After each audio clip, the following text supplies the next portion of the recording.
ಅನಿರ್ದಿಷ್ಟಾವಧಿ ಪ್ರತಿಭಟನೆ ನಡೆಸುತ್ತಿರುವ ಆಶಾ ಕಾರ್ಯಕರ್ತೆಯರ ಸಂಘಟನೆಯ ಪದಾಧಿಕಾರಿಗಳೊಂದಿಗೆ ಮುಖ್ಯಮಂತ್ರಿ ಸಿದ್ದರಾಮಯ್ಯ ಬೆಂಗಳೂರಿನಲ್ಲಿಂದು ಸಭೆ ನಡೆಸಿದರು. ಈ ವೇಳೆ ಆರೋಗ್ಯ ಮತ್ತು ಕುಟುಂಬ ಕಲ್ಯಾಣ ಸಚಿವ ದಿನೇಶ್ ಗುಂಡೂರಾವ್, ಸಚಿವ ಕೆ. ವೆಂಕಟೇಶ್ ಸೇರಿದಂತೆ ಆಶಾ ಕಾರ್ಯಕರ್ತೆಯರ ಸಂಘಟನೆಯ ಪದಾಧಿಕಾರಿಗಳು ಉಪಸ್ಥಿತರಿದ್ದರು.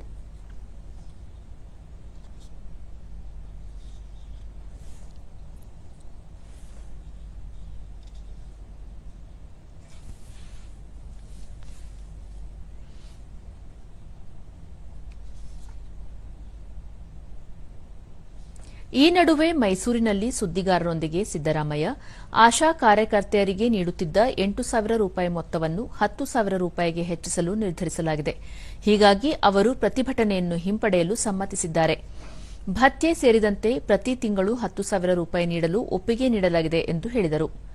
ರಾಜ್ಯದ ಆರ್ಥಿಕ ಪರಿಸ್ಥಿತಿ ಉತ್ತಮವಾಗಿದೆ. ಈ ಸಂಬಂಧ ವಿರೋಧ ಪಕ್ಷಗಳ ಹೇಳಿಕೆ ಅಪಪ್ರಚಾರ ಸರಿಯಲ್ಲ. ಚಾಮರಾಜನಗರದಲ್ಲಿ ಫೆಬ್ರವರಿ 15ರಂದು ಸಚಿವ ಸಂಪುಟ ಸಭೆ ನಡೆಸಲು ನಿರ್ಧರಿಸಲಾಗಿದೆ. ಈ ಭಾಗದ ಅಭಿವೃದ್ಧಿ ಕಾರ್ಯಗಳಿಗೆ ಒತ್ತು ನೀಡಲಾಗುವುದು ಎಂದರು. ಶರಣಾದ 6 ನಕ್ಸಲೀಯರ ಬಳಿ ಇದ್ದ ಶಸ್ತ್ರಾಸ್ತ್ರಗಳಿಗಾಗಿ ಶೋಧ ಮುಂದುವರೆದಿದೆ.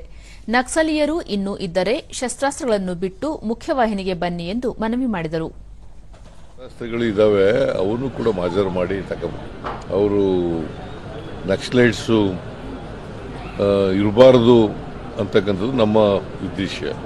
ನಕ್ಸಲಿಸಮ್ ಇರಬಾರ್ದು, ಯಾವುದೇ ಹೋರಾಟ ಶಾಂತಿಯುತವಾಗಿರಬೇಕು, ಶಸ್ತ್ರಾಸ್ತ್ರಗಳ ಮೂಲಕ ಹೋರಾಟ ಆಗಬಾರ್ದು.